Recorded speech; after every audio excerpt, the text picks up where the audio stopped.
呢一行嘅核心價值就係 flexibility。正正因為我哋追求 flexibility， 我哋就要幫助每個合夥人對佢自己嘅生意有操控感。我哋做經理嘅、做合夥人嘅，其實就係通過啲系統，令到佢唔使行冤枉路，或者有迷失迷思，能夠去掌控得到。如果我係打某一個 market 嘅時候，我自己嘅定位係啲乜嘢嘢？我本身成套嘅論述、財策、生活需求論述係咪穩定嘅？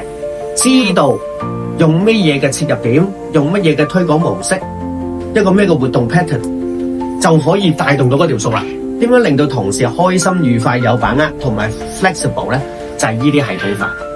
如果做好呢個前置嘅話咧，後邊你同佢嘅合作都會愉快嘅、舒適嘅，而放心佢就一定多謝你。即係等於有個客多謝個 agent 一樣，要致力令到自己每一個招募個案、新人啟動個案係系統化嘅，打到新人嘅 case 咧，應該係穩定。